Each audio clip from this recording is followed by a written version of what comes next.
ආයුබෝවන් තෙරුවන් සරණයි. අපි අද බලමු මේ කේන්ද්‍රයේ කොටු 12 මූලික කරගෙන මේ පටිච්චසමුපාද අංග 12 කොහොමද මේ තියෙන්නේ කියලා. කේන්ද්‍රය මොනවද, ජ්‍යොතිෂය මොනවද කියන්නේ පළවෙනි කොටුවෙන් කොටු 12ට අදාළව, ඒ වගේම පටිච්චසමුපාද අංග 12 මොනවද කියලා මම එකින් එකට කියන විස්තර සහිතව ඉදිරිපත් කරන්නම්. ඉතින් කේන්ද්‍රය නම් පළවෙනි කොටුවෙන් බලන්නේ තත්ත්ව තනතුරු නම්බුනාම, ඒ වගේම ගති ගුණ ගැනත් බලනවා, ශරීරයේ හිස සහ මොළය ගැන බලනවා. ඉතින් පටිච්චසමුපාද අංග පළවෙනි අංගයේ බලන්නේ අවිජ්ජා ගැන. කියන්නේ අවිජ්ජා කියලා කියන්නේ මෙතන තත්වාකාරයෙන් නියමාකාරයෙන් ඇති සැටියෙන් නොපෙනීම නිසා සත්වයා සසර ගමනට එකතු වෙන එක තමයි මෙතන අවිජ්ජාව කියලා කියන්නේ. ඒ කියන්නේ මෙතන අවිජ්ජාව වශයෙන් ගන්න පුළුවන් අපිට ලෝභ මූලික සිත් වල ඇති වෙන මෝහය පිළිබඳ සිත් 12. ඉතින් අනිත් කුසල් සිත් වලත් මේ මෝහය අනුසය වශයෙන් පවතිනවා. ඉතින් ඒක නිසා තමයි මේ සංසාර ගමනට එකතු වෙන්නේ. ඉතින් අවිජ්ජාව යන්නෙන් හඳුන්වන්නේ ඒක තමයි මෙතන ත්‍රිලක්ෂණය ගැන නොදැනීම, චතුරාර්ය සත්‍ය පිළිබඳ නොදැනීම, පංචස්කන්ධය පහළ වීම ගැන නොදැනීම. ඉතින් ඒ දේවල් හින්දා තමයි මේ අවිජ්ජා කියලා සංසාර ගමනට එකතු වීම තමයි මෙතන අවිජ්ජා වශයෙන් බුදුරජාණන් වහන්සේ හඳුන්වලා දීලා තියෙන්නේ. අවිජ්ජා කියලා තියෙන්නේ පටිච්චසමුපාදයේ අංග වශයෙන් පළවෙනි අංග වශයෙන්. ඉතින් අරහත් වේදී තමයි මේ අවිජ්ජාව දුරු වෙන්නේ. ඉතින් අපි ඊළඟට බලමු දෙවෙනි කොටුව. දෙවෙනි කොටුවෙන් ජ්‍යොතිෂේන සඳහන් වෙන්නේ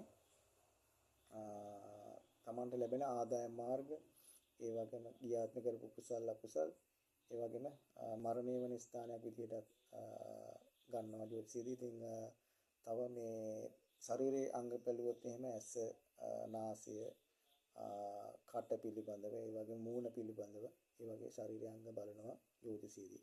ඉතින් දෙවෙනි අංගය වශයෙන් මේ පටිච්චසමුපාදයේ නම් කියන්නේ සංකාර, අවිජ්ජා පත්‍ය සංකාර. සංකාර කියලා කියන්නේ එතන සංකාර කොටස් තුනකට කඩන්න පුළුවන්. පුඤ්ඤාපි සංකාර, අපුඤ්ඤාපි සංකාර, ඒ වගේම ආනෙඤ්ඤාපි සංකාර. තව ආකාරයකට කියනවා නම් කාය සංකාර, වචී සංකාර, මනෝ සංකාර, ඒ වගේම දාන සීල භාවනා. ඒ කියන්නේ මේ පුඤ්ඤාපි සංකාර කියලා කියන්නේ මේ සිත කය වචනය මෙහෙवला අපි චේතන හදනවානේ. කය මෙහෙवला අපි මල් පහන් පූජා කරලා කයෙන්, එතකොට ඒක ඇවිල්ලා කාය සංකාරයක් වෙනවා. ඒවා ඇවිල්ලා කුසල්, ඒ කියන්නේ පුඤ්ඤාපි සංකාරය. කියන්නේ අපි දැන් කය මෙහෙवला අපි සතෙක් මරනවා කියන්නේ, එතකොට අපිට අපුඤ්ඤාපි සංකාරයක් හැදෙනවා. ඒවා ඇවිල්ලා අපුඤ්ඤාපි සංකාර වලට. එතකොට දාන සීල භාවනාව දියුණු කරලා අපිට ලැබෙනවා ආනෙඤ්ඤාපි සංකාර. ආනෙඤ්ඤ කියලා කියන්නේ නොසලෙන. කියන්නේ එතන අරූපාවචර බ්‍රහ්ම ලෝකලේ වගේ අසඤ්ඤතරවල උප්පත්ති ලබන්න හේතු වෙනවා මේ අනෙඤ්ඤාපි සංකාර. අනෙඤ්ඤ කියලා කියන්නේ නොසලෙන. ඒ කියන්නේ සාමාන්‍ය පංච නීවරණ ධර්ම තුළට මේ ඕවා කියන්නේ ඒ හිතේ තියෙන සමාධිය ඒවා කඩන්න බෑ. ඒ වගේ ওই සංස්කාර තුනක් තමයි හටගන්නේ. මේ අපේ අවිද්‍යාව හින්දා ඔය හටගන්න අපි කරලා තියෙන කර්ම තමයි. ඊට පස්සේ අපි ඊළඟට බලමු මේ තුන්වෙනි කොටුවෙන් කේන්ද්‍රය මොනවද කියන්නේ කියලා.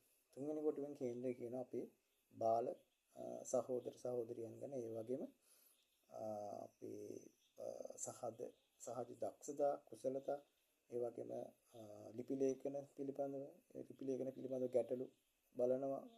මේ කියන්නේ ඉඩම් ආරවුල් ගැනත් ඒ වගේ දේවල් ගැනත් බලනවා උතන. ඉතින් තව ශරීරයේ අංග වශයෙන් ජ්‍යොතිෂී බලනවා, අත්බාහු ගැන බලනවා. ඉතින් අපි ඊළඟට අපි බලමු පටිච්චසමුපාදයේ මොකක්ද කියන තුන්වෙනියට තියෙන අංගය විඥාන. එතකොට අපිට සංස්කාරපත්‍ය අවිජ්ජාපත්‍ය සංඛාර, සංඛාරපත්‍ය විඥාන. විඥාන කියලා කියන්නේ මෙතන අපේ සිත් ගැන කියන්නේ. මේ ඇති වෙන අපේ ඇහි ඇති වෙනවා සිතක්, චක්කු විඥානය, කනේ ඇති වෙනවා සිතක්, සෝත විඥානය, අපේ දිවේ ඇති වෙනවා සිතක්, ජීවහා විඥානය. ඒ වගේ සිතේ විඥානයට කියනවා මනෝ විඥානය කියලා. ඉතින් ඒ වගේ සිත් ඇති වෙන තමයි මෙතන විඥානය පහළ වෙනවා කියලා කියන්නේ. ඒ කියන්නේ මේ අපිට මේ ගියාත්ම කරපු කුසලයක් හෝ අකුසලයක් හේතුවෙන් අපිට මොකක් හරි විඥානයක් පහළ වෙනවා. ඒ වගේ ඒ විඥාන පාවිච්චි කරලා අපිට නැවත කුසල හෝ අකුසල හදන්න පුළුවන් විදිහට තමයි මේ විඥානය පහළ වෙන්නේ. ඒ කියන්නේ ප්‍රතිසන්දි ප්‍රවෘත්ති විපාක දෙකම පළ දෙන විදිහට තමයි මේ විඥානය හටගන්නේ. ඉතින් අපි ඊළඟට බලමු කේන්ද්‍රයේ 4 වෙනි කොටුවෙන් මොනවද කියන්නේ. කේන්ද්‍රයේ 4 වෙනි කොටුවෙන් කියන්නේ අපේ යාන වාහන ඉඩකඩම් මිල මුදල් ඒ වගේම මව ගැන මව පාර්ශව ඥාති ගැන ඒ වගේම ශරීරය ගත්තොත් හිත ගැන හදවත ගැන කියන්නේ පපුව ගැන බලනවා මේ 4 වෙනි. ඉතින් අපි පටිච්චසමුපාදාංග 4 වෙනිට තියෙන නාම රූප. නාම රූප කියලා කියන්නේ නාම කියලා කියන්නේ මේ පේන්නේ නැති කියන්නේ වේදනා සංඥා සංකාර යන චෛතසික ධර්ම කොටස් තුනට. ඒ වගේම රූප කියලා කියන්නේ මෙතන අටවිසි රූපයට.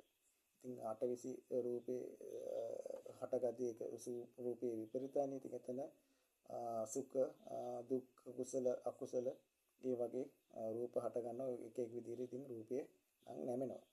ඉතින් එතන රූප 28 අපිට දක්වන්න පුළුවන්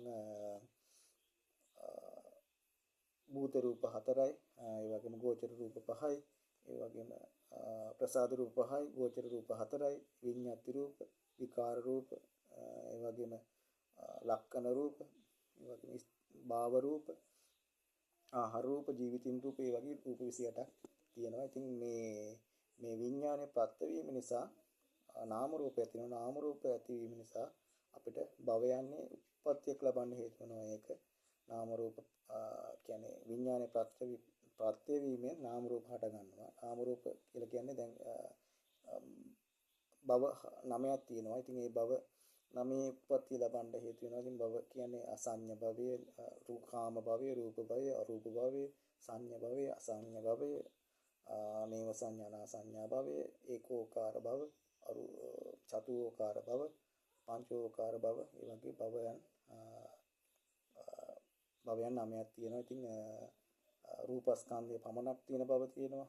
ඒ වගේම රූපස්කන්ධය නැතුව අනිත් කියන්නේ මේ ස්කන්ධ 4 තියෙන. ඒ කියන්නේ චතුෝකාර භව. ඉතින් ඒ වගේ භව තියෙනවා. කියන්නේ පංචෝකාර භව කියලා කියන්නේ අපි ඉන්න මේ මනුෂ්‍ය ලෝකයත් පංචෝකාර භව වලට තමයි අයිති වෙන්නේ. ඒ කියන්නේ කාම ලෝක පංචෝකාර භව කරන්න පුළුවන් කාම ලෝකය සහ රූප ලෝකය. ඒ කියන්නේ කාම ලෝකය කියලා කියන්නේ මනුෂ්‍ය ලෝකය ඇතුළුව අනිත් දිව්‍ය ලෝක 6ත් අසඤ්ඤ තලයේ හැර රූපාවචර බ්‍රහ්ම ලෝක 15ක් පිළිබඳව තමයි කියන්නේ මේ කාම ලෝකය කියලා කියන්නේ. ඉතින් එහෙනම් තව වීඩියෝ එකකින් හම්බ වෙමු. දිගටම කරන්න මගේ වෙලාවක් මදි නිසා අපි මේක මේ කොටස් තුනකට වගේ කරලා ඊළඟ වීඩියෝ දෙකක් විතර තව ඔයගොල්ලන්ට ඉදිරිපත් කරන්න. ඉතින් එහෙනම් ගිහිල්ලා එන්න. තෙරුවන් සරණයි.